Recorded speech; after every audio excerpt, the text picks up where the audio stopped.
Abraham, Isaac y Jacob, diciendo, a tu descendencia la daré. Y yo enviaré delante de ti el ángel, y echaré fuera al cananeo y al amorreo, al eteo, al fereceo, al heveo y al jebuseo, a la tierra que fluye leche y miel.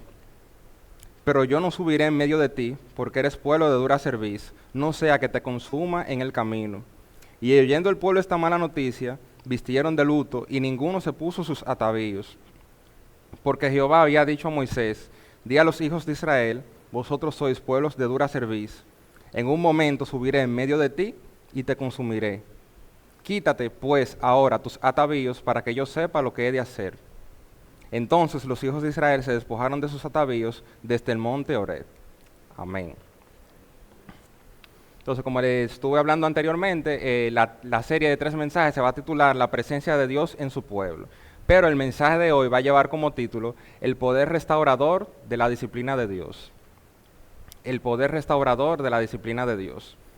Y de manera particular, yo cuando pienso en la disciplina de Dios, recuerdo un hecho en el cual Dios decidió disciplinarme. Decidió mostrarme su amor por medio de la disciplina.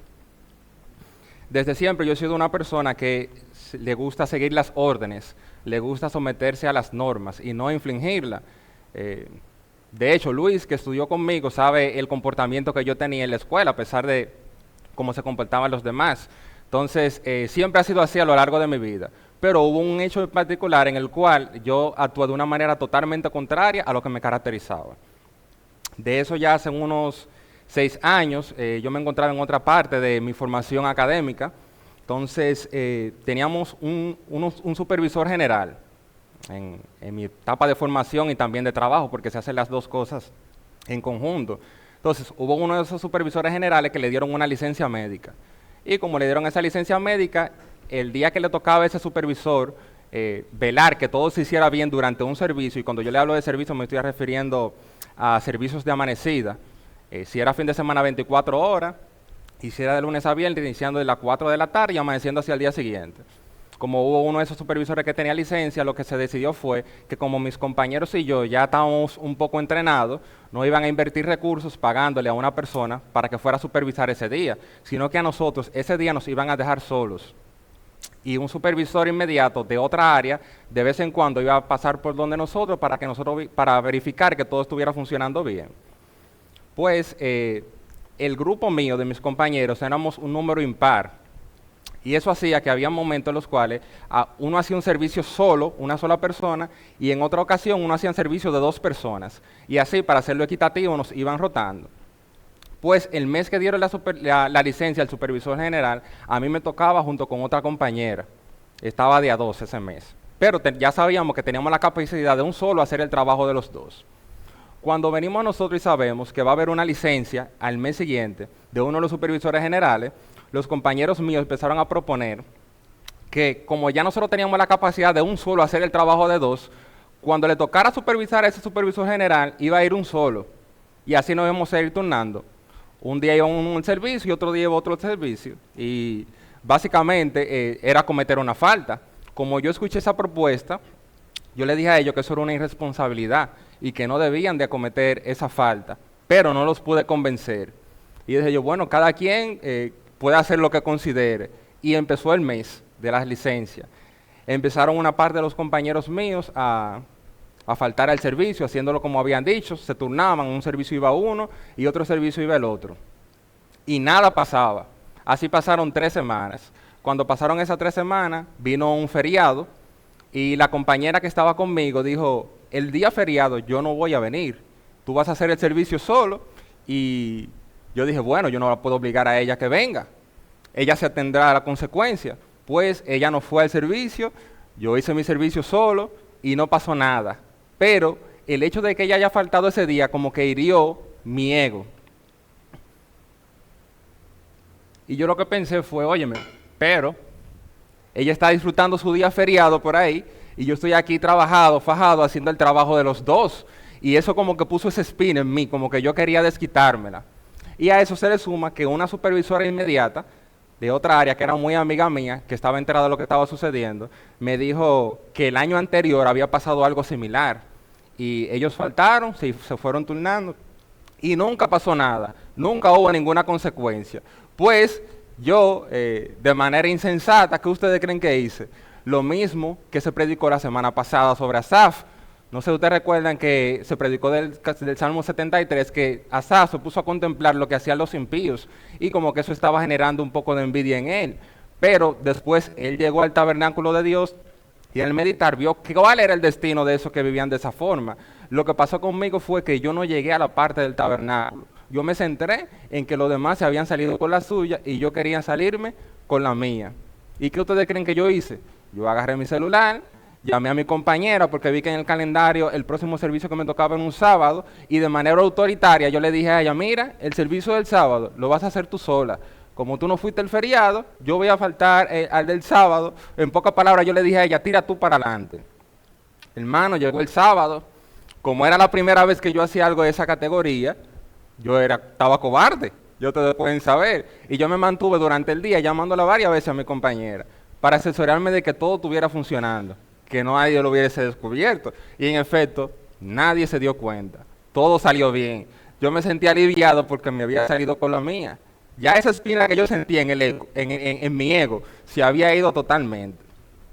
Pasaron 2 semanas luego de eso, terminó ese mes, entró el supervisor general y todo iba marchando bien. Cuando pasaron esas 2 semanas, llegó el examen de nosotros, porque a nosotros nos daban exámenes trimestrales. Y cuando llegue el día del examen, ese día yo tenía dolor de cabeza desde temprano. Cogemos el examen y cuando termine el examen viene el jefe. El jefe ya de todo, de toda el área. Y dice, bueno, ustedes saben que todo lo que sucede aquí se sabe. Hubo un grupo de ustedes que cometieron una falta grave y estaban faltando a los servicios. Y dentro de ese grupo hay una persona que yo nunca me imaginé que iba a cometer esa falta. Es fulano y me mira y abre los ojos y menciona mi nombre. En ese momento ustedes pueden saber cómo yo me sentí. Él le dijo, como eso es una falta grave, vamos a hacer una reunión del consejo y le vamos a poner a usted una carta en el expediente. Y una carta en el expediente implicaba que ya yo no me iba a poder graduar con honores. Y cuando uno le ponen 3 cartas en el expediente, a uno lo pueden expulsar del programa. O sea que en sí era una falta grave esa que se había cometido. Entonces, ya ustedes pueden saber que ese dolor de cabeza que yo tenía, como me puso, ese dolor de cabeza pasó de ser un dolor de cabeza normal a una migraña. A mí me molestaba los ruidos, me molestaba la luz, me molestaba todo. Y para el colmo, ese mismo día había una actividad que era de asistencia obligatoria, una fiesta de allá del trabajo. Y cuando fuimos, yo te pueden saber cómo estaba yo sentado, angustiado, derrotado, avergonzado, en un ambiente que yo no quería estar porque lo que ponían era música secular a un volumen alto. Bien, nos fuimos al hogar, a la casa. Cuando yo llego al día siguiente al trabajo, viene uno de los superiores inmediatos de otra área y desde que me ve, sale corriendo para donde mí, me aborda y me dice, óyeme, qué bueno que pudiste venir hoy. Yo me fui angustiado para mi casa anoche y yo le dije, hoy, ¿por qué? Él me dijo, oye, como yo vi que tú estabas, yo pensaba que tú ibas a atentar contra tu vida anoche. Y yo ya nada más me reí y dije, oh, pero tampoco era para tanto. El caso es, hermanos, que las próximas 4 noches yo no pude dormir pensando en lo que yo había hecho, pensando en las consecuencias de la decisión que yo había tomado, pensando que yo no había logrado salirme con la mía. Y esa 4ª noche, en oración, mientras yo estaba orando, vino un pensamiento a mi mente y el pensamiento fue que yo había faltado, que yo lo que tenía que hacer era que arrepentirme y asumir las consecuencias. Yo no debería de pretender salirme con la mía. Y eso demuestra que las primeras 4 noches yo lo que tenía era un remordimiento. A mí me dolía que me hubieran descubierto y que yo no me había salido con la suya, pero no me había arrepentido. Pero después que yo me arrepentí de mi falla en ese momento, las noches que quedaron antes de la reunión pude dormir totalmente tranquilo. Para no cansarlo con la historia, llegó el día de la reunión del consejo que hicieron, el jefe de manera deliberada, o sea, con un propósito, empezó a preguntar a cada uno el motivo por el cual había faltado y me dejó a mí al final. Cada uno empezó a poner excusas, no, que mi niña estaba mal y ese día yo no pude venir, otro no, que yo tenía un compromiso familiar y no pude venir. El caso es que cuando él llegó donde mí, lo único que yo le dije a él fue que en sí yo había fallado y que yo de manera autoritaria, le dije a sí mismo, de manera autoritaria yo decidí faltar a ese servicio. Él se asombró, se echó hacia atrás en su asiento y dijo, ah, pues está bien, váyanse. Cuando salimos de la oficina, él se para en el pasillo y me llama y me dice, pero ven acá, ¿y cómo tú te atreves a decirme a mí que tú faltaste de manera autoritaria? Y dije, no, es que yo no tenía ninguna excusa. Él me dijo, no, pero tú tenías que decirme alguna mentirilla, aunque sea. Él mismo diciéndome a mí eso. Y yo lo que pensé fue, si en un inicio yo no actué como un cristiano, ¿cómo yo ahora, cuando llegue el momento de asumir las consecuencias, no voy a actuar como un cristiano? El caso es, hermano, que él me dijo que como yo estaba dentro del grupo de los involucrados, él había decidido no ponernos una carta en el expediente. Nos puso una sanción que fue muy suave en comparación a lo que nos merecíamos, y gracias a Dios pude pasar y salir de esa situación. Eso fue un momento en el cual Dios decidió disciplinarme, mostrándome su amor, y de esa disciplina yo salía dándole más gloria y honra, y reconociendo de que yo no estaba llamado a vivir como vivía el mundo, como vivían los demás, sino que yo estaba llamado a reflejar el carácter de Cristo en todo momento. Así como nosotros vemos que Dios decidió disciplinarme, mostrándome su amor y su bondad, asimismo Dios decidió disciplinar al pueblo de Israel en el pasaje que acabamos de leer. Por eso, en este mensaje vamos a ver el poder restaurador de la disciplina de Dios. Y eso lo vamos a ver viendo primero las circunstancias que llevaron a que Dios disciplinara al pueblo de Israel en este momento. Luego vamos a ver que esa disciplina que Dios le estaba dando a ellos era una disciplina inusual. Y por último vamos a ver la respuesta que el pueblo de Israel tuvo ante la disciplina que Dios le estaba suministrando. Entonces, el primer punto será las circunstancias que llevaron a esa disciplina, que se llevara a cabo esa disciplina. Y no podemos separar lo que sucedió en el capítulo 33 de Éxodo de lo que se relata en el capítulo 32. Como mencionamos anteriormente, Dios había sacado al pueblo de Israel de la esclavitud en Egipto. Y mientras ellos iban en su trayecto por el desierto, Dios le iba comunicando a Moisés la forma en la que el pueblo de Dios, el pueblo de Israel, se debía relacionar con Dios, entre ellos y también con las naciones vecinas. Con fines de darle una instrucción más precisa, Dios le dice a Moisés que suba al monte Sinaí. Y Josué, que era su servidor, sube con Moisés parte del monte, pero se queda esperándolo en un punto, y Moisés sube y va interactuando con Dios. Ahí Dios empieza a darle las tablas del testimonio y le va diciendo cómo el pueblo de Israel se debería de dirigir. Pues el pueblo de Israel, que se quedó en la llanura, se quedó abajo, al ver que Moisés tardó tanto en regresar, dicen, ven acá, pero cuidado si a Moisés se murió por ahí arriba, cuidado si a él le pasó algo. Y lo que decidieron hacer fue ir donde Aarón, que era el que se había quedado a cargo del pueblo de Israel, y le dijeron que le hiciera dioses que andaran delante de ellos. Y Aarón, en vez de mantener una actitud firme, le dijo a ellos, tráiganme todas sus joyas. Esas joyas él las tomó y le dio forma, hicieron un becerro de oro y empezaron a adorar ese becerro de oro. Muy rápido ellos se habían olvidado del Dios que se encontraba en medio de ellos, se habían olvidado del Dios que lo había liberado de la esclavitud que ellos padecían en Egipto. Entonces, mientras eso viene sucediendo abajo en la llanura, allá en la cima del monte, Dios le dice a Moisés lo que está pasando. Y le dice, yo voy a eliminar a este pueblo y voy a levantar una nueva descendencia que venga de tu linaje. Moisés intercede y le dice a Dios, a Jehová, que no proceda de esa manera. Y baja del monte con las tablas del testimonio que Jehová había grabado él mismo, como nos dice su palabra. Pues cuando él llega abajo, encuentra que el pueblo de Israel está desenfrenado, bailando y danzando delante del becerro de oro. Están adorando. Y en ese momento Moisés comprendió que la falta que el pueblo de Israel había cometido no era nada en comparación a lo que él se imaginaba. O sea, Moisés pensaba que eso era un pecado, pero la gravedad del pecado él la vio cuando él vio la actitud de los israelitas. Entonces, ahí vino Moisés, rompió las tablas del testimonio y le dijo al pueblo de Israel que quienes estaban del lado de Jehová. Y lo único que respondieron a ese llamado fueron los levitas. Entonces le dijo, vengan conmigo. Y le dijo a ellos, agarren sus armas y pasen sobre sus amigos, sobre sus parientes, sobre sus vecinos y elimínenlo. Esa fue la decisión que se tomó en ese momento. Y ahí los levitas cumplieron con ese mandato.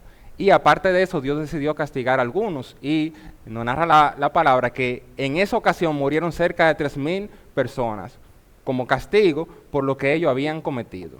Ese castigo que Dios decidió darle en ese momento al pueblo de Israel, lo que hizo fue que ellos sintieran un remordimiento, ellos se entristecieron, pero no había generado en ellos un verdadero arrepentimiento, un verdadero cambio, y eso a Dios no le interesa. A Dios lo que le interesa es que nosotros nos arrepintamos, pero de una manera genuina, y se genere en nosotros un cambio que inicie desde nuestro interior y se muestre en lo externo. Por eso, como al ellos no haber respondido satisfactoriamente, con ese castigo que Dios le había dado, Dios decidió disciplinarlo y decidió disciplinarlo de otra manera. Y con eso pasamos al segundo encabezado, que se titula Una disciplina inusual, que se va a basar en los versículos del 1 al 3. En este pasaje nosotros vamos a ver cómo Dios decide disciplinar al pueblo de Israel por su rebeldía, por la idolatría que ellos habían tenido, en este caso específico, rindiéndole adoración al becerro de oro, pero lo hizo de una manera inusual. ¿Por qué de una manera inusual? Porque por primera y única vez en la Biblia, nosotros vamos a ver cómo Dios le propone al pueblo de Israel lo que ellos quieren, que en este caso era entrar en la tierra prometida, a pesar de cómo ellos se venían comportando, a pesar de que ellos no fueran un pueblo distinto a los demás. Y esto, hermano, es algo muy impactante, porque la característica de nuestra carne es que nosotros queramos recibir los privilegios de Dios, pero sin vivir como su pueblo. Precisamente por eso es que nosotros vemos tantas personas que están siguiendo a Cristo, entre comillas, pero están siguiendo a Cristo con las motivaciones incorrectas. Quieren que Dios le dé una mejor vida aquí en la tierra, pero sin negarse a sí mismo, sin tomar su cruz y sin seguir a Cristo en sus propios términos. Y nosotros como cristianos muchas veces nos comportamos de esa forma. Ustedes nada más tienen que ver cuando nosotros le pedimos algo a Dios y decimos que se haga su voluntad, entonces viene Dios y la voluntad de Dios en ese momento no coincide con la nuestra, nos dice que no, o tal vez no es el momento, y Él nos pone en stop ahí, nos pone en espera. ¿Y qué nosotros hacemos? Nosotros reaccionamos enojándonos, entristeciéndonos, afligiéndonos, empezamos a quejarnos, dudamos de la bondad de Dios incluso.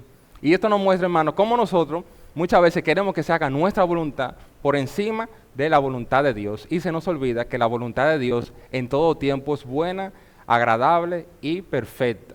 Entonces eso hace que nosotros queramos tratar a Dios como que es un mago que está a mi disposición para cumplir con todos mis caprichos personales. Sin embargo, de esa manera no es que nosotros debemos de dirigirnos ante Dios. El pueblo de Israel no estaba entendiendo eso.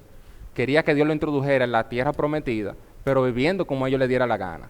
Entonces, Dios decidió entrar en escena y disciplinarlo para ponerlo en perspectiva y que ellos puedan ver qué era lo más importante que ellos tenían. Y en ese momento lo más importante que ellos tenían era la presencia de Dios. Pero no lo estaban viendo de esa forma, entonces Dios decide disciplinarlo. Y en esa disciplina que Dios le está suministrando a ellos, muestra su amor por su pueblo. Eso no quiere dejar dicho que a quien Dios ama, disciplina. Por eso en Hebreos capítulo 12, versículos 5 al 8 nos dice lo siguiente: Hijo mío, no menosprecies la disciplina del Señor, ni desmayes cuando eres reprendido por Él, porque el Señor al que ama, disciplina, y azota a todo el que recibe por hijo. Si soportáis la disciplina, Dios os trata como hijos, porque ¿qué hijo es aquel a quien el Padre no disciplina? Pero si se os deja sin disciplina, de la cual todos han sido participantes, entonces sois bastardos y no hijos. Aquí podemos ver cómo el mismo Dios nos está diciendo en su palabra que a quien Él disciplina es a sus hijos. Por ende, cuando Dios decide disciplinar, hermano, la reacción que debe tener su pueblo es una actitud de humillación, de quebrantamiento, de arrepentimiento, de redención, de restauración, de recurrir a Cristo, pedirle perdón por la falla que cometió y asumir las consecuencias de su disciplina. Esto no quiere dejar dicho, hermano, que si nosotros somos hijos de Dios, Dios va a traer situaciones a nuestra vida con fines de disciplinarnos y que los ídolos que se encuentran en lo más profundo de nuestro corazón salgan a la superficie y nosotros, con la ayuda del Espíritu Santo, podamos combatirlos. También esto no quiere dejar dicho que cuando somos reincidentes en ciertos pecados, Dios nos va a exponer con fines de que nosotros quedemos en vergüenza, pero que esa vergüenza nos traiga a los pies de la cruz. También no quiere dejar dicho que vendrán aflicciones como consecuencia de nuestro pecado, pero en medio de esa aflicción nosotros debemos de buscar el consuelo que viene de Dios. Si ustedes se fijan, en la disciplina de Dios lo que nos muestra es su bondad, su amor para con su pueblo. De ahí viene que el objetivo de la disciplina de Dios es acercarnos más a Cristo y que podamos reflejar su carácter. Eso es lo que Dios busca realmente con nosotros. Venimos hablando todo esto sobre la disciplina para que evitemos el error de pensar que cuando Dios le está haciendo esa propuesta al pueblo de Israel, lo que Él le está proponiendo es vivan como ustedes quieran, que independientemente de eso yo lo voy a entrar a la tierra prometida. Y no era así. Eso es como que Dios nos estuviera diciendo a nosotros, vivan como ustedes quieran, independientemente de eso, ustedes van a ir al reino de los cielos. Y sabemos que no es así. Entonces, lo que Dios le está planteando aquí al pueblo de Israel es una situación hipotética, pero no era que Dios literalmente iba a hacerlo de esa forma. Él lo que quería era generar en ellos un verdadero arrepentimiento. Y vamos a ver si al Dios decidir actuar de esta manera, logró su objetivo. Y precisamente por eso es que esta era una disciplina inusual, porque Dios le estaba por primera vez ofertando al pueblo de Israel lo que tanto ellos querían, pero sin estar él presente. Entonces ahí el pueblo de Israel iba a tener que ver qué era más importante, o tener lo que yo quiero, o que Dios esté conmigo en todo momento. Entonces por eso vemos que en el versículo 1 dice, Jehová dijo a Moisés, anda, sube de aquí tú y el pueblo que sacaste de la tierra de Egipto, a la tierra de la cual juré a Abraham, Isaac y Jacob, diciendo, a tu descendencia la daré. Aquí podemos ver, hermano, cómo Dios le está hablando a Moisés en tercera persona. Siempre Dios hablaba del pueblo de Israel como mi pueblo, pero aquí Él está hablando a Moisés como que ese es tu pueblo, como quien dice desentendiéndose del pueblo de Israel. Y esto nos muestra que el pecado que había cometido el pueblo de Israel había generado una brecha, una distancia entre Dios y el pueblo de Israel. Y por eso Él se lo está expresando de esa manera. Eso denota una distancia. Y esto nos muestra precisamente, hermano, que Dios no es condescendiente con el pecado. El pecado que atenta contra la santidad de Dios, que atenta contra su carácter, pone una distancia entre Dios y el hombre. Eso fue así en el antiguo pacto, pero también sigue siendo así hoy en día en el nuevo pacto. Nosotros somos seres emocionales, tenemos sentimientos y nosotros reaccionamos y actuamos en base a esos sentimientos, en base a esas emociones. Pero nosotros sabemos que no nos debemos de dejar llevar de nuestras emociones, porque nuestras emociones están corrompidas por el pecado.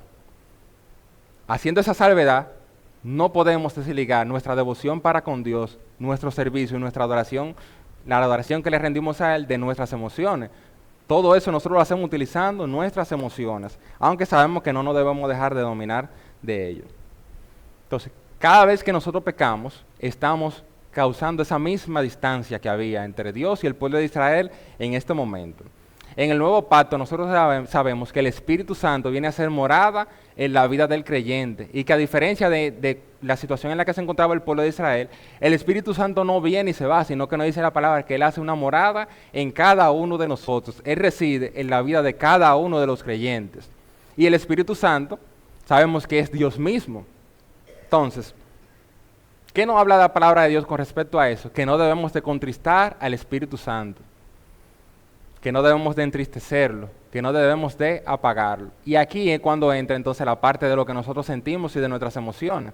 Cuando nosotros somos reincidentes en ciertos pecados y por momentos sentimos que tenemos la victoria sobre ese pecado particular, pero conforme va pasando el tiempo, volvemos y caemos y nos damos cuenta de que tal vez la victoria que yo pensé que tenía no la tengo y decido dejar de luchar o estoy por rendirme, nosotros como creyentes contristamos el Espíritu Santo. No es que Él no está ahí, pero sí lo apagamos, lo entristecemos y dejamos de sentir la cercanía que teníamos con Dios. Así como ahora Jehová le estaba hablando en tercera persona al pueblo de Israel para denotar una distancia, cuando nosotros contristamos el Espíritu Santo, estamos abriendo esa distancia que hay entre Dios y entre su pueblo, y eso nosotros lo percibimos.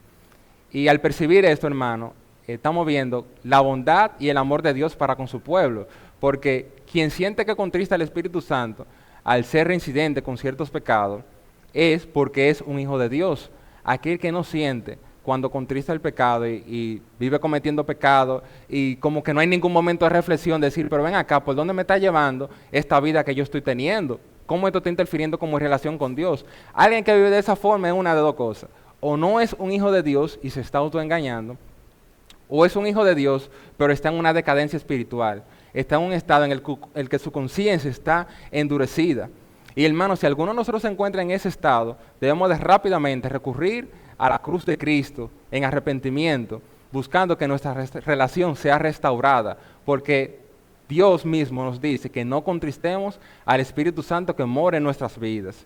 Y cuando nosotros no le hacemos caso a esa advertencia, esa señalización, seguimos profundizando en un estado de decadencia, y si permanecemos ahí debemos de realmente, hermano, dudar si somos salvos o no. Debemos de dudarlo, porque no podemos vivir una vida separada de Dios, no debemos de vivir una vida de pecado, literalmente, porque la palabra de Dios dice que los hijos de Dios no viven en pecado. Una cosa es que uno caiga en un pecado, pero la idea es que nos levantemos, la idea es que nos restauremos. Entonces, cuando Dios, el objetivo de Dios al permitir que nosotros con nuestras emociones sintamos que nuestro pecado está causando una distancia entre Dios y nosotros, no es aplastarnos, no es hacer que nosotros sintamos remordimiento por nuestras imperfecciones y que en base a eso nosotros entremos en una actitud de autocomiseración, de autoconsuelo, no. Lo que Dios quiere es que nosotros recurramos a Él en perdón, nos humillemos y que salgamos de ese proceso, que salgamos de esa lucha contra el pecado, reflejando mucho más el carácter de Cristo en nuestras vidas. Eso es lo que Dios quiere realmente al hacernos conscientes de que nosotros estamos contristando el Espíritu Santo. Por eso, la exhortación que Dios nos hace es que no contristemos el Espíritu Santo. Debemos de autoexaminarnos y ver cuáles son aquellas actitudes, pensamientos, conductas que yo estoy cometiendo que me alejan de Dios, que entristecen el Espíritu Santo, porque como mencioné, no es que el Espíritu Santo no esté ahí, pero está entristecido. Es como que usted esté escuchando una canción en el celular y usted baja el volumen a cero. La canción se sigue reproduciendo, pero usted no lo está escuchando.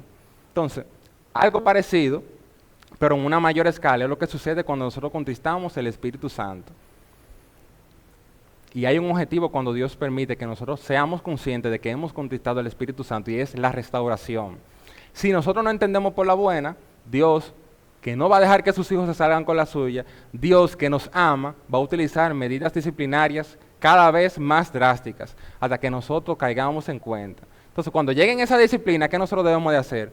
Con una actitud de humildad, aceptar la disciplina que viene del Señor, porque eso es lo que caracteriza a un hijo de Dios, que acepta la disciplina que viene de Dios. ¿Cuánta gente no hay por ahí haciendo y deshaciendo? Y se salen con la suya, pero se salen con la suya según lo que nosotros vemos con nuestros ojos humanos, porque sabemos que a fin de cuentas no se van a salir con la suya. Y viene usted y comete un error un día, chúpete, y le pasan la guillotina, como me pasó a mí, primera vez y única vez que cometí ese error, y miren cómo me agarraron. Entonces, me voy yo a poner que lo otros hacen y no lo descubren o no hay un castigo para ellos, y que cuando yo lo hago, viene y me pasa algo negativo, sufro la consecuencia. Qué bueno que Dios me castigó. Qué bueno que Dios hizo que me puso en cintura y me puso en el lugar que yo me merecía en ese momento, que era para que yo reflexionara que yo no estoy llamado, como mencioné anteriormente, a vivir como vive todo el mundo. Y eso pasa con nosotros, hermanos. A mí me pasó esta vez en el trabajo y la formación académica, pero en nuestro diario vivir a nosotros nos pasa lo mismo. En el trabajo vemos como otro no cumple con su rol y nos vemos tentados a hacer lo mismo que el otro está haciendo. Entonces, no debemos de caer en esa tentación. Siempre debemos de mantenernos firmes. Entonces, el pueblo de Israel, a pesar de que Dios le había retirado su presencia, no estaba consciente de lo que eso significaba. Entonces, Dios decide mostrárselo de otra forma. Nos sigue diciendo los versículos 2 al 3, y yo enviaré delante de ti el ángel, y echaré fuera al cananeo, al amorreo, al eteo, al fereceo, al heveo y al jebuseo, a la tierra que fluye leche y miel, pero yo no subiré en medio de ti, porque eres pueblo de dura cerviz, no sea que te consuma en el camino. Y aquí vemos, hermanos, cómo Dios le dice a Moisés, y por extensión Moisés le iba a comunicar eso al pueblo de Israel: yo lo voy a entrar a ustedes en la tierra prometida, que ese era el plan original, pero yo no voy a ir con ustedes. Yo no voy a ir con ustedes. Él le dice que va a mandar el ángel. Hay otras traducciones que dicen un ángel, dando a denotar que Dios iba a enviar un ser angelical que fuera con el pueblo de Israel, pero que Dios mismo no iba a ir. Ese no iba a ser el ángel del Señor, que sabemos que es una manifestación en el Antiguo Testamento de Dios mismo. Entonces, ya iba a ir ese ser angelical. Y Dios iba a ser tan bueno con ellos que lo iba a introducir en la tierra prometida. O sea, Dios iba a permitir que ellos conquistaran la tierra prometida, esa leche que fluye leche y miel. Imagínense ustedes, los israelitas que habían tenido 430 años cautivos en Egipto, nunca habían visto esa tierra prometida, esa tierra que fluye leche y miel, esa tierra que es tan rica en recursos que ellos no entendían qué tan literal era eso. Entonces, precisamente eso es lo que Dios le está prometiendo a ellos. Y él dice, yo voy a cumplir eso, pero ahí le pone un pero. pero yo no iré con ustedes. Y al venir ese pero, hermanos, debemos de reflexionar, porque siempre que hay un pero debemos de detenernos y calcular si lo que se me está ofreciendo a mí tiene un mayor peso que el pero. Yo te voy a dar un regalo, pero a cambio tú tienes que darme tanto. Yo tengo que ver si ese regalo que me están dando vale la pena correr el riesgo del pero.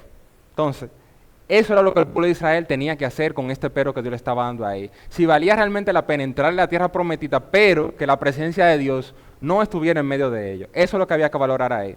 Y nosotros, hermanos, debemos de aprender a hacer ese cálculo, porque a nuestra vida vienen muchos peros, vienen muchas circunstancias en las cuales nosotros debemos de valorar ese pero. Y si cometemos un error en calcular ese pero, vamos a fracasar. Precisamente eso fue lo que llevó a la ruina a Esaú. Esaú no supo calcular ese pero.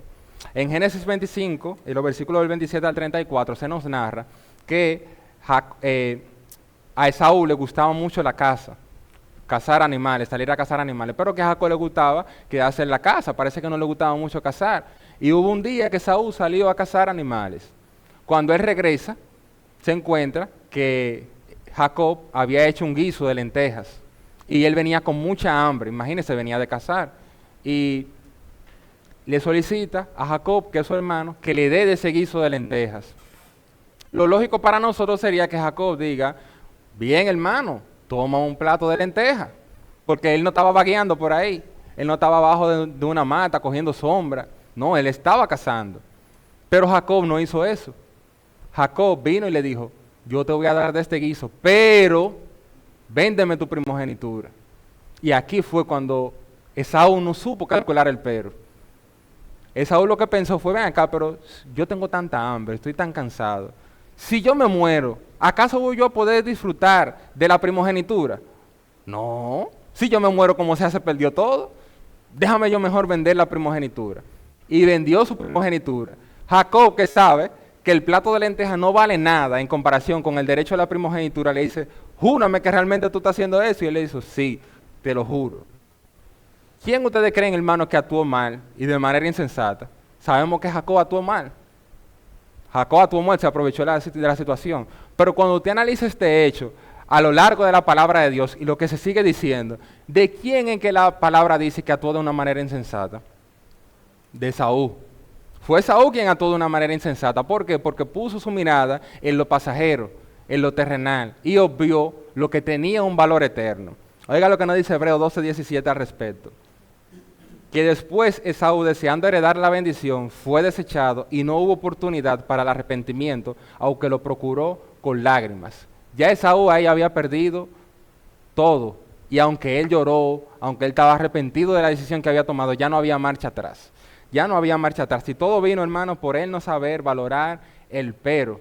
No supo valorar ese pero. Entonces, esto debe de hacernos nosotros reflexionar que en nuestra vida, cuando vengan esas ofertas, siempre debemos de valorar ese pero. Porque las ofertas que nos hace el mundo, las ofertas que nos hace Satanás, son ofertas en las cuales él nos va a dar un bien pasajero, un beneficio pasajero, pero si incurrimos en esa oferta que nos está dando, nuestra relación con Dios se va a ver descuidada. La presencia de Dios en nosotros, dígase, el sentir el Espíritu Santo obrando en nuestra vida, se va a ver afectado y por ende vamos a contristar al Espíritu. Y siempre debemos de mantenernos velando al respecto, porque siempre van a venir ofertas. Bueno, nosotros sabemos que con los solteros, siempre una opción que está es unirnos en yugo desigual.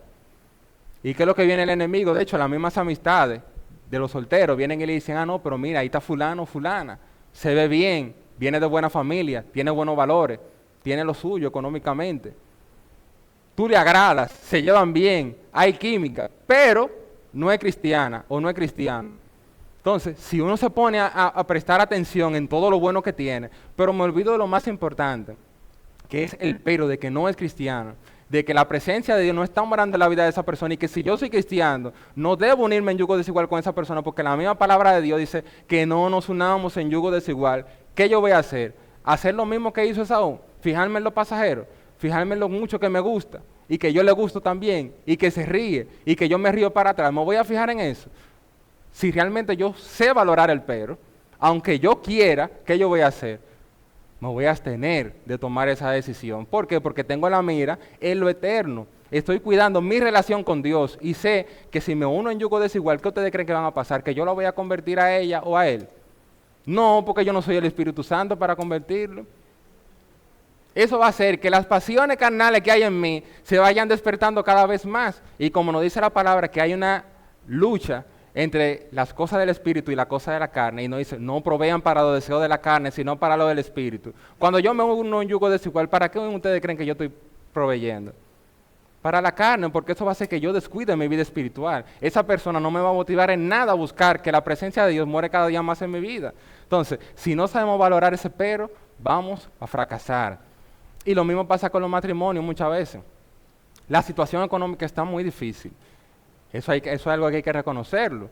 Y tal vez antes siempre era muy posible que nada más trabajara el hombre de la casa y que la mujer se quedara en el cuidado de los niños y demás.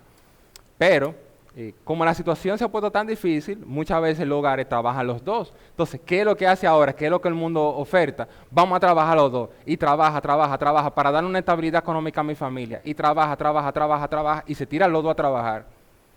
Pero mientras están trabajando, están descuidando el cuidado de los hijos.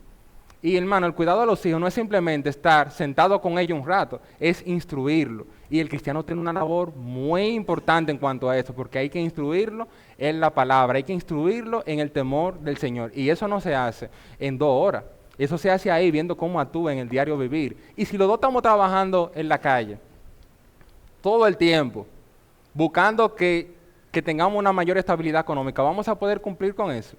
Entonces lo que el mundo te dice, a eso consigue mucha estabilidad económica para que pueda viajar, para que pueda salir a tal sitio, para que podamos tener un buen vehículo.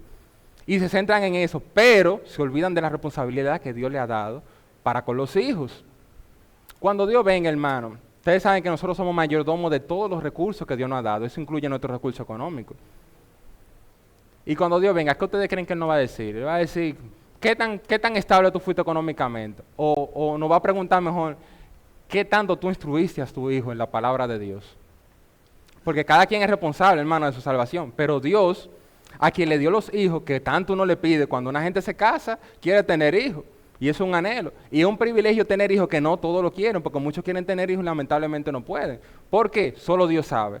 Pero entonces, al que Dios le da los hijos, ya tenemos los hijos y lo tenemos para tenerlo bien económicamente, para que tengan una buena vida aquí en la tierra, pero no procuramos prepararlo para el reino de los cielos.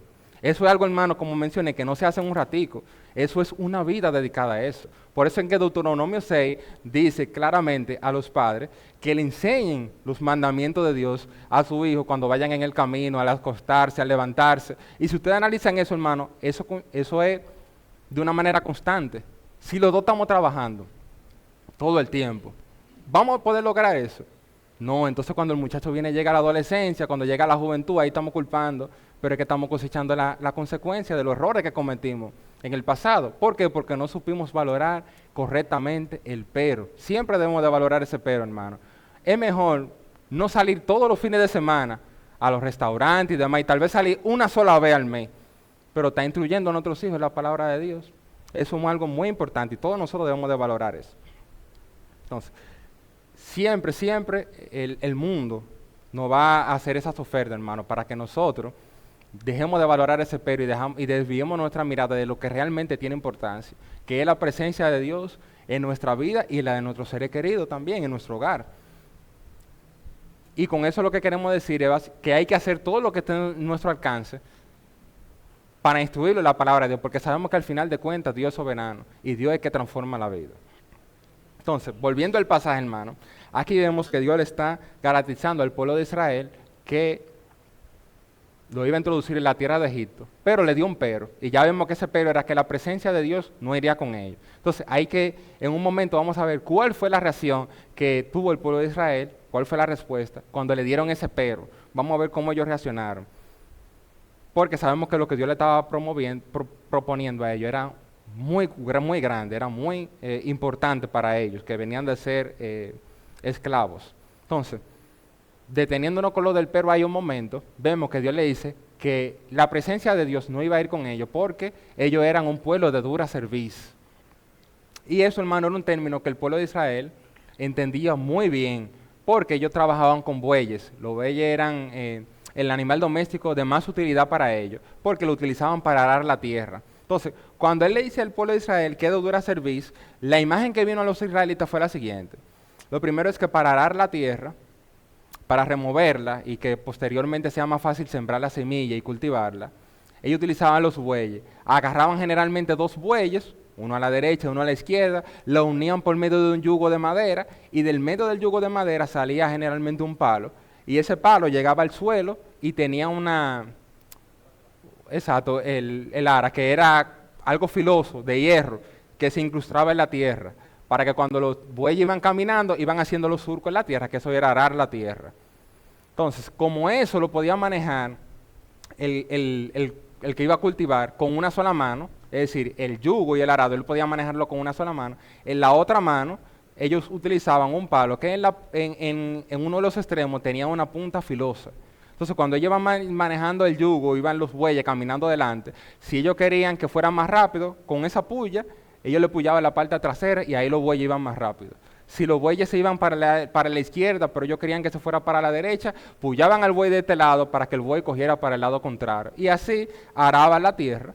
Bueno, cuando uno va al interior, uno suele ver los surcos que hay, porque ya hoy se hace con una máquina. Y ustedes ven que esos surcos tienen que estar derechitos uno al lado de otro para poder aprovechar la tierra adecuadamente. Imagínense entonces qué tanto ellos tenían que maniobrar con los bueyes para que esos surcos quedaran uno al lado de otro derechito. Entonces, a pesar de que los bueyes lo pullaban para que fuera para la derecha, para la izquierda, más rápido, más lento, habían bueyes que aunque lo pullaban, si decían que iba para la derecha, seguían para la derecha. Y venía él y lo pullaba y el buey seguía diciendo, cogía el camino que le daba la gana. Entonces eso era un buey de dura cerviz, era un buey terco, era un buey que aunque le estaban dando los aguijonazos, aunque lo estaban pullando, aunque lo estaban hiriendo, seguía por donde le daba su gana. Entonces lo que Dios le está diciendo al pueblo de Israel básicamente es, ustedes son un pueblo de dura cerviz, ustedes son tercos. Yo les digo que anden de tal forma, pero ustedes deciden andar como ustedes les da su gana. Eso es lo que Dios le está diciendo al pueblo de Israel. Y por eso ellos lo entendieron. Ellos entendieron muy bien cuando Dios les dijo que ellos eran un pueblo de dura cerviz. Y nosotros, hermanos, como pueblo de Dios, no estamos llamados a ser de dura cerviz. Nosotros estamos llamados a ser dóciles. Nosotros estamos llamados a ser sensibles a lo que Dios nos dice en su palabra. A vivir de la forma que Dios demanda de nosotros. Porque Él nos ha capacitado para vivir de esa forma. Entonces nosotros no debemos de ser tercos. Adán y Eva antes de la caída perfectamente seguían los mandatos del Señor.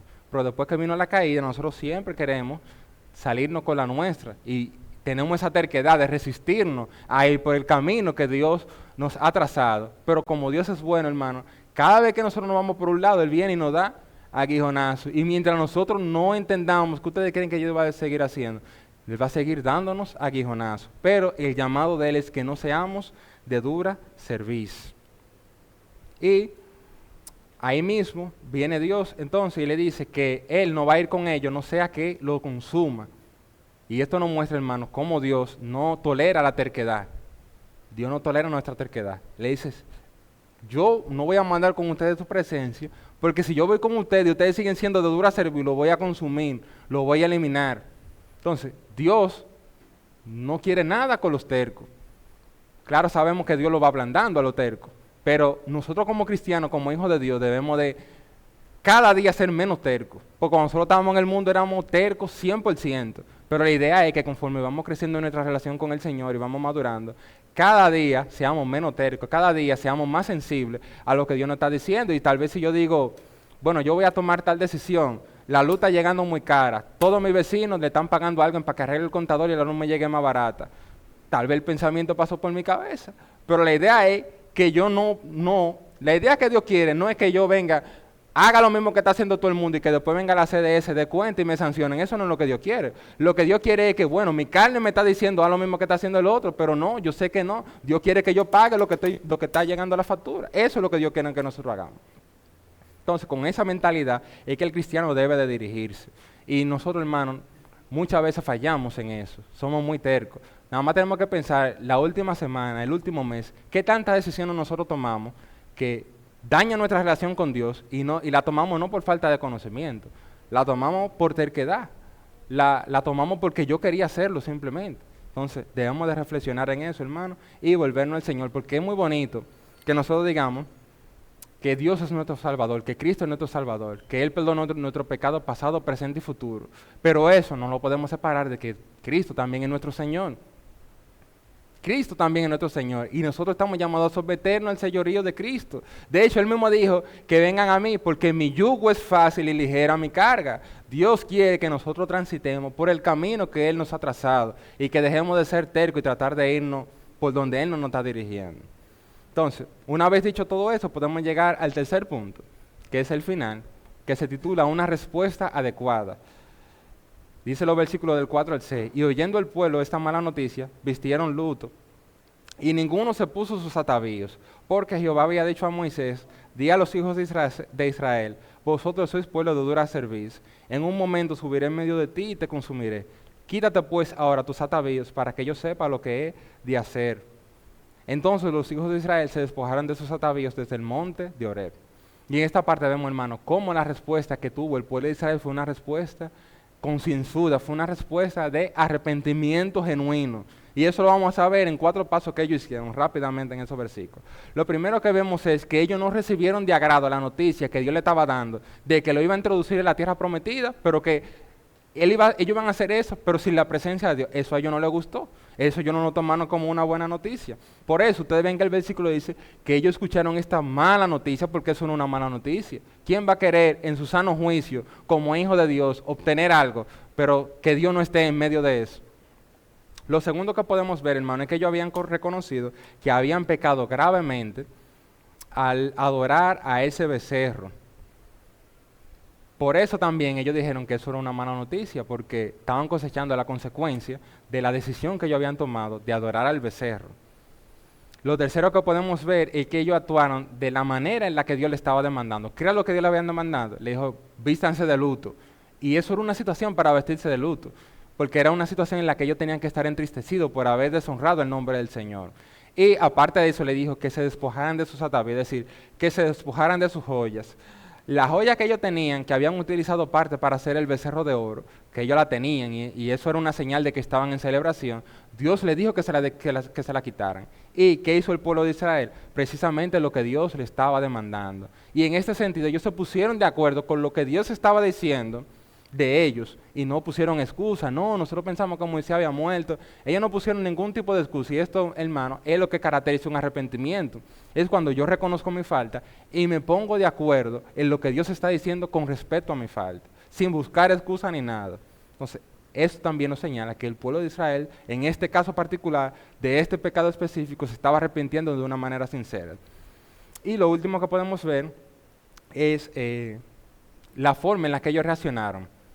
El versículo dijo que desde aquí en adelante ellos se despojaron de sus joyas. Y eso nos habla, hermano, que la actitud que ellos tenían de arrepentimiento era genuina, porque tuvieron una respuesta duradera. Tanto así que cuando ustedes leen el capítulo 35 más adelante, en la cual se están pidiendo la ofrenda para hacer el tabernáculo, y es un episodio que todos nosotros conocemos, dice que los israelitas empezaron a llevar todas sus pertenencias y que llevaron tanto que Moisés tuvo que decirle, no, espérense, deténganse. Cuando ustedes lleguen a su casa, lean ese pasaje, leanlo completo, el capítulo 35, para que ustedes vean que hay una parte que le dice que los israelitas llevaron todos sus zarcillos y todas sus joyas que eran de oro para utilizarlo como materia prima para que hicieran el tabernáculo. Eso no quiere decir, hermano, que eso fue un arrepentimiento genuino en este momento. En otro momento, más adelante, ellos demostraron su terquedad, pero al menos de este pecado particular, ellos se habían arrepentido de una manera sincera. Y después de este episodio, nunca en la vida del pueblo de Israel, de esa generación en particular, ustedes ven que ellos cometen una falta similar a esta. Nunca más. Entonces, esto hizo, hermanos, que ellos reconocieran que la presencia de Dios era lo más importante en sus vidas. Por ende, ahí vemos cómo, ahí podemos ver reflejado el poder restaurador de la disciplina que viene de Dios. Dios logró disciplinarlo y logró disciplinarlo de una manera genuina. Logró restaurarlo, que eso es lo que Dios busca al disciplinar a su pueblo. Si ustedes se fijan, en esa ocasión, Dios no le ha dicho a ellos, ya yo cambié de decisión, ahora mi presencia va a volver a estar contigo. No, Él no le ha dicho eso, pero sin importar eso, el pueblo se sometió. El pueblo entendió la disciplina que Dios le estaba dando. Y en los mensajes sucesivos vamos a ver los cambios que eso generó. Pero de momento nos vamos a quedar ahí en esa parte viendo que independientemente de lo que Dios decidiera hacer con su presencia o no, el pueblo de Israel aceptó la disciplina del Señor, se arrepintió y reconoció que lo más importante de su vida era la presencia de Dios. Entonces, hermano, este episodio de la vida de Israel y cómo Dios lo disciplinó, nos debe dejar analizar a nosotros y meditar sobre a qué es lo que nosotros le estamos dando importancia. ¿Realmente estamos valorando la presencia de Dios en nuestra vida? ¿Estamos reconociendo que el tenerlo a Él con nosotros es nuestro todo? ¿O estamos tras las añadiduras? Porque si estamos tras la añadidura, hermano, vamos a fracasar. Vamos a dejar de buscar primeramente el reino de Dios y su justicia por aquella añadidura que Dios seguramente nos va a dar si realmente lo ponemos a Él en primer lugar en la vida de cada uno de nosotros. Si Dios no hiciera esa pregunta, hermano, o esa propuesta que le hizo al pueblo de Israel, yo te voy a dar lo que más tú anhelas en tu corazón, pero yo no voy a estar en medio de ti. Nosotros seríamos prontos para decirle que sí, dame lo que yo quiero. Debemos de pensar mucho eso, hermano, porque nosotros de una vez decimos, no, yo no lo haría, pero cuando usted analiza las decisiones que nosotros tomamos a diario, en nuestro diario vivir, muchas veces nosotros tomamos de esa forma. Yo quiero, Señor, tal cosa y hago todo lo posible y descuido mi relación con el Señor. Descuido el procurar la llenura del Espíritu Santo en mi vida. Entonces debemos de reflexionar, hermanos, y no ser tercos. No ser tercos. Dios quiere que nosotros seamos dóciles, que nosotros nos sometamos a su yugo. Y si nosotros, hermanos, no procuramos que la presencia de Dios abunde cada día más en nuestra vida, no vamos a poder someternos a su señorío, porque no es con fuerza propia. Necesitamos mantenernos en dependencia de Él para poder someternos a su yugo. Y eso es lo que Dios quiere, hermano. A los amigos, no tienen a Cristo en su corazón. Y no tener a Cristo en su corazón de entrada, eso garantiza que son tercos, son de dura servicio. Y Dios con eso no quiere nada. Entonces, al estar en ese estado, sin Cristo en su corazón, básicamente, hermano, ustedes se están perdiendo, o hermano, no, amigos, se están perdiendo de lo más importante que puede tener una persona en toda su vida, que es tener a Cristo en su corazón. Al estar en ese estado, nunca van a poder disfrutar de ese bien, del bien más preciado de la humanidad, que es tener a Cristo. Entonces, la exhortación es que vengan a los pies de Cristo, porque en ese estado no van a poder obtener la salvación, nunca van a disfrutar de la presencia de Dios en su vida, pero cuando hablo de la presencia de Dios me refiero en manteniendo una relación íntima con el Señor, porque sabemos que ya cuando venga el día del juicio y vayan una parte a la eternidad, en gozo con el Señor, pero una parte vaya al castigo eterno, la presencia de Dios va a estar manifestándose ahí, pero no va a ser como una relación íntima y armoniosa, va a ser manifestándose en la forma de la ira de Dios, de la justa ira de Dios. Entonces, ahora que hay tiempo, ahora que Dios nos da la oportunidad en su amor de poder acercarnos a Él, la exhortación en el amigo, ven a Cristo, acéptalo, ese es el mayor bien que tú puedes tener en tu vida. Tú por tu propia fuerza no puedes. De hecho, nosotros como cristianos y como hijos de Dios ni siquiera podemos, pero precisamente por eso fue que Él mandó a Cristo. Cristo nunca se desvió de la voluntad del Padre, ni a la derecha ni a la izquierda, siempre se mantuvo por el camino que el Padre había trazado. Tanto así que cuando llegó el momento de la crucifixión, la noche antes en Getsemaní, Él oró: Padre, si es posible, pásame a mí esta copa, pero que no se haga mi voluntad, sino la tuya. Y en efecto fue así, aún en la muerte de cruz, Cristo se sometió a la voluntad del Padre. Él lo hizo posible por nosotros. Entonces, aunque sea de dura servicio, la exhortación es: ven a Cristo, que Él te puede cambiar. Él puede ablandar esa servicio tan dura que tiene, esa terquedad, y transformarlo en humildad, en sumisión, para la gloria y honra del Señor. Yo de manera particular puedo garantizarle a los amigos que si viene Cristo, su vida, hasta aquí ha llegado el mensaje y vamos a orar. Amante Dios y Padre Celestial, te damos gracias, Señor, porque tú has hablado a la vida de cada uno de nosotros.